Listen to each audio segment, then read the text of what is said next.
O Brasil em Debate está de volta, hoje conversando sobre a decisão sobre o pedido de impeachment da presidente Dilma Rousseff com os deputados Daniel Almeida, do PCdoB da Bahia, e Rocha, do PSDB do Acre. O deputado Daniel Almeida ia responder ao deputado Rocha quando a gente interrompeu para o intervalo. Pois é, nós somos absolutamente implacáveis em relação à corrupção. Não toleramos a corrupção, temos uma trajetória de defesa de práticas que não tenham absolutamente qualquer tolerância com a corrupção. O governo da presidenta Dilma fez medidas importantes para estruturar um sistema do Estado brasileiro que combata a corrupção. É bom a gente fazer uma análise como estava a Polícia Federal no governo dos tucanos. Não tinha nenhuma estrutura e não tinha autonomia para investigar. Delegado que tentava investigar coisas que envolviam o governo eram afastados. O procurador da República não tinha autonomia para investigar, engavetava as denúncias que chegavam. O Ministério Público também se sentia tolhido, não tinha liberdade de escolher o procurador-geral, porque o governante aqui acabava indicando. Tudo isso foi suprimido, esses limites, isso estruturou o Estado para cuidar com autonomia, cada um cumprindo sua função, do combate à corrupção. A lei da delação premiada foi uma lei sancionada pela presidenta Dilma, que tem dado condições, é uma ferramenta importante para essas investigações que estão acontecendo com plena liberdade. Portanto, se for comparar como se comportaram os tucanos no passado e como se comporta o atual governo, tem diferenças profundas e a sociedade precisa compreender e saber disso. Agora, é engraçado falar que o atual governo recebeu recursos de empreiteiras. São as mesmas empreiteiras que financiaram as campanhas dos tucanos, também de gente do PMDB. O dinheiro que veio da empreiteira para a campanha da Dilma é ilícito. O dinheiro que veio para a campanha do Aécio é recurso lícito? Que história é essa, né? Tem que se investigar absolutamente tudo. Passar a limpo, vamos passar, estamos passando. A democracia brasileira tem evoluído nesse sentido, de forma isenta, sem nenhum tipo de proteção. Eu fico ouvindo esse debate sobre, se o Temer chegar ao poder, vai formar um novo pacto, vai superar as dificuldades econômicas e políticas e vai colocar o país num novo rumo. O Temer não consegue unificar o partido dele. Anunciou que os ministros sairiam do governo e os ministros continuaram lá no governo. O PMDB tem muita gente também envolvida. No pronunciamento, entre aspas, vazado pelo Temer, ele não faz uma menção à corrupção. Como é que ele vai tratar a corrupção? É um acordão para impedir que a Lava Jato continue? Que as investigações continuem? Ele precisa falar sobre isso. O PSDB, recentemente, fez um ato se retirando da Câmara dos Deputados, do plenário, dizendo que não votariam mais nada enquanto o deputado Eduardo Cunha, esse sim, réu no STF, com uma montanha de denúncias, enquanto ele permanecesse na presidência da casa. Agora pactuou para uma saída em favor do Brasil, liderado pelo Eduardo Cunha. O PSDB, o DEM, se sente confortável em ter uma sessão presidida pelo Eduardo Cunha, apontando novos caminhos, novas saídas para o país. Eu tenho absoluta convicção de que não é isso que o povo brasileiro deseja. O problema de impopularidade que um governo ou outro possa ter não pode ser justificativa para interromper o seu mandato. Quem coloca o governante no poder é o povo. Ele se legitima pelo voto popular. Quem tira é o povo que, verificando que não cumpriu suas obrigações, elege um outro projeto. É isso que é a democracia. Não respeitar as regras do jogo não é democrático. Deputado Rocha, hoje o PSDB é oposição. O PSDB já discutiu que posição ele vai ocupar num próximo governo, se houver mesmo o impeachment da presidente Dilma Rousseff? Não, acho que os fatos eles vão acontecer naturalmente.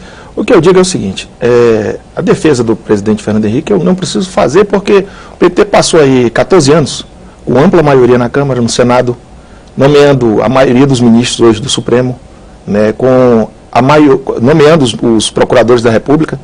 E durante todo esse tempo o PT não pediu uma investigação do governo Fernando Henrique Cardoso.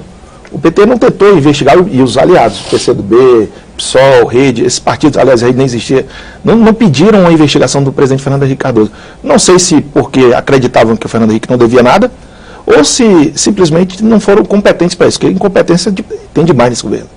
Mas mais que isso, também falar dos recursos que foram para a campanha do Aécio Neves. Também não preciso defender o nosso ex-candidato à presidência, senador Aécio Neves, porque até hoje os delatores apontaram que o recurso de propina para a campanha ia para a campanha da Dilma. Né? As seis citações. Tem várias citações. As 6 citações que aconteceram contra o Aécio, as 5, aliás, 4 foram arquivadas. E a de Furnas já tinha sido feita anteriormente, já tinha sido arquivada também. E certamente tomará o mesmo destino. Mas vamos esperar. O que o Aécio disse foi o seguinte: eu quero que se investigue tudo. Não foi isso que aconteceu com o PT, quando as gravações que vazaram da imprensa mostraram o ex-presidente Lula tentando, de toda forma, pressionar o judiciário, né, tentando pressionar o Ministério Público, cobrando uma postura não republicana do procurador Janot, né, falando, inclusive, que tinha sido rejeitado 4 denúncias contra o Aécio e tinha sido aceitado, e o Ministério Público acolheu uma denúncia contra ele de um bandido do ar, que a denúncia foi minha.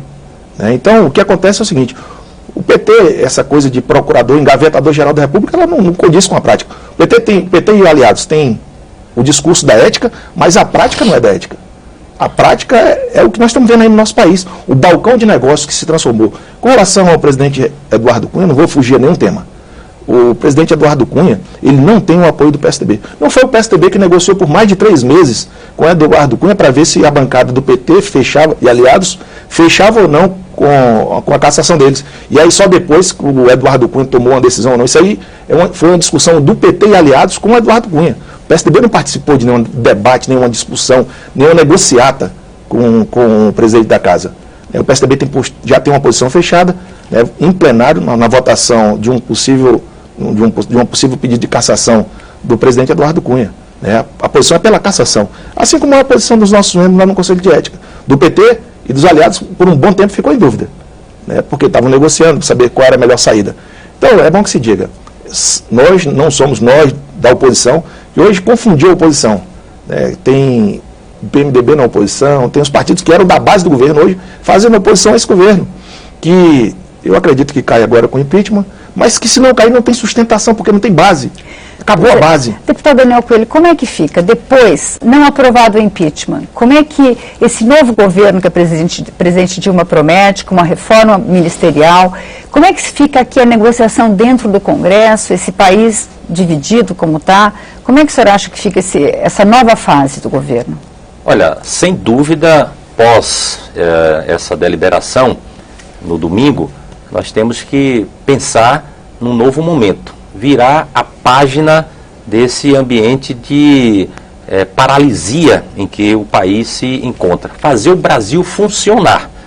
Isso é fundamental, resgatar a confiança nos investidores, no mercado internacional, resgatar a confiança da sociedade no novo caminho, levantar a autoestima do povo brasileiro para a construção de uma saída. A boa parte dos problemas econômicos hoje do país decorrem do ambiente político desfavorável, dessa insegurança, dessa incerteza que prevalece há tanto tempo. Portanto, cabe ao governo se recompor, fazer uma ampla articulação na sociedade em torno de uma agenda que tenha como foco a retomada do crescimento econômico do país, a preservação das políticas públicas que têm sido valorizadas na área social, da preservação de empregos, da retomada do papel do Estado nos seus programas